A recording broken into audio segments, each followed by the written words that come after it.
Hello बच्चों, आज देखिए बहुत इम्पोर्टेंट टॉपिक है हमारे पास। Principle of superposition class 12th के लिए, टर्म 1 एग्जाम के लिए बहुत इम्पोर्टेंट और वेरी वेरी इम्पोर्टेंट है ये। और हम लोगों को समझना चाहिए, बहुत आसान है ये। जैसे प्रिंसिपल ऑफ सुपरपोजिशन, अध्यारोपण का सिद्धांत, अभी तक हमने कूलम्ब्स लॉ में पढ़ा है। दो आवेशों के बीच लगने वाला स्थिर वैद्युत बल, इलेक्ट्रोस्टैटिक फोर्स कितना है? 1/4 pi epsilon 0 Q1 Q2 by R square. अभी तक हम लोगों ने पढ़ा है। जरा सोचिए, माने ये इस पर बल लगा रहा है, इसके बारे में हम लोगों ने जाना बाय कूलम्ब्स लॉ। ठीक है। अब जरा सोचिए कि अगर Q कोई आवेश है, इलेक्ट्रिक चार्ज है, क्या है? Q। अब अगर उस पर Q1 Q2 Q3 अगर क्या बोलते हैं उसको, चार्जेज अगर एक्टिव है, कार्यरत है, तो उनके द्वारा जो लगने वाला जो बल, जैसे Q1 के द्वारा F1, Q2 के द्वारा F2, Q3 के द्वारा F3, जो बल है उसका क्या नेचर होगा, और Q पर लगने वाले इन सभी बलों का रिजल्टेंट फोर्स क्या होगा, परिणामी बल क्या होगा। यही हमारा अध्यारोपण का सिद्धांत है। माने अध्यारोपण का सिद्धांत जो है, अगर मोर देन 1 से अगर किसी चार्ज पर अगर लगेगा फोर्स, तब ये लागू होगा। अब आइए, अध्यारोपण का सिद्धांत आखिर है क्या भाई? तो अध्यारोपण के सिद्धांत को हमने दो भागों में बांटा है।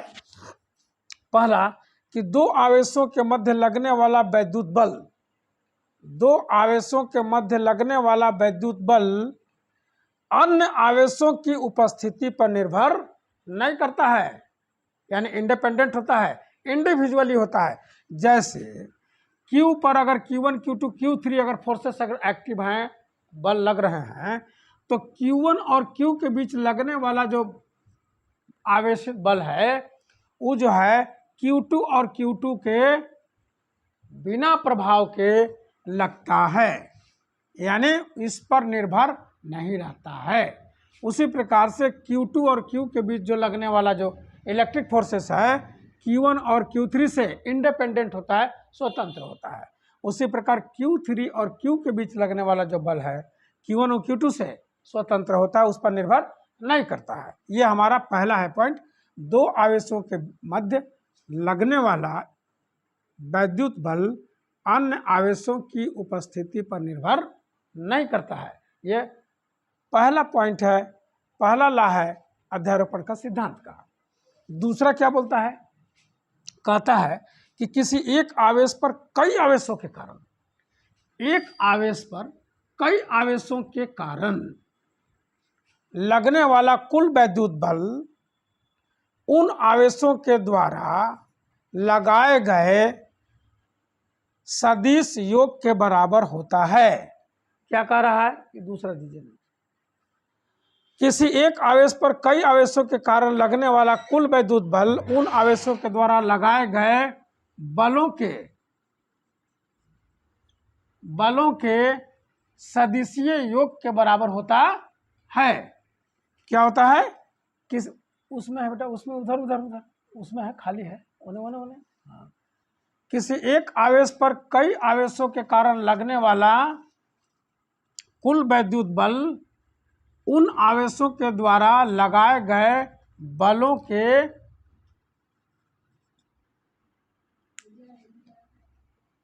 सदिश योग के बराबर होता है। जैसे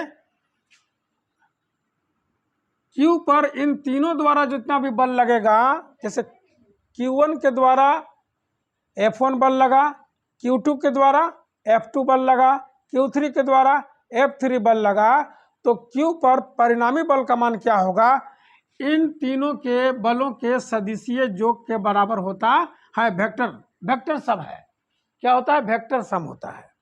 अब आइए हम इस पर थोड़ा और एक्सप्लेन करें।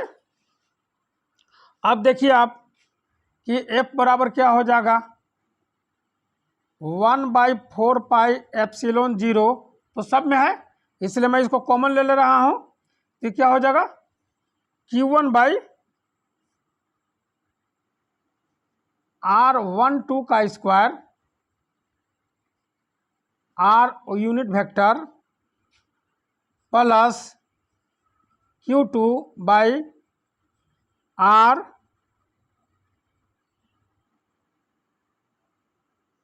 Q2/R13 का square, R13 unit vector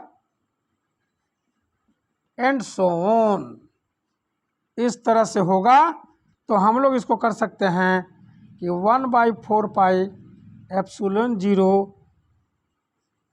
sigma N आई बराबर कितना हो जाएगा 2 Q1/R 1I R1I unit vector का सम होगा। समझ में आया कि नहीं आया? माने इन सभी बलों को हम जोड़ दिए भाई। मान लिया हम तो तीनों बल के बारे में बताए ना, एक से अधिक बल भी, 3 से ज़्यादा भी तो लगेगा ना, तो हम लोग जो है उसको हम, यही हमारा रिजल्टेंट फोर्स होगा। क्या होगा? रिजल्टेंट फोर्स होगा। यही हमारा अध्यारोपण के सिद्धांत से ये हुआ। बच्चों ये बहुत इम्पोर्टेंट टॉपिक है और एक बार पुनः मैं कह रहा हूँ कि ये दोनों सिद्धांत बहुत समझने लायक भी हैं और हमने अलग अलग लिख दिया है टू दी पॉइंट। आपको किताब में एक ही में लिखा हुआ है, लेकिन हमने अलग अलग कर दिया है ताकि आपको समझ में आए। और इसको आप 2-3 बार अगर आप लिख लेंगे तो आपको कंप्लीट हो जाएगा और ये निश्चित रूप से प्रिंसिपल ऑफ सुपरपोजिशन जो है आपके टर्म 1 की परीक्षा में आ रहा है। बहुत बहुत धन्यवाद। मुझे उम्मीद है कि आप इसको पढ़ लेंगे। बहुत बहुत धन्यवाद। Thank you.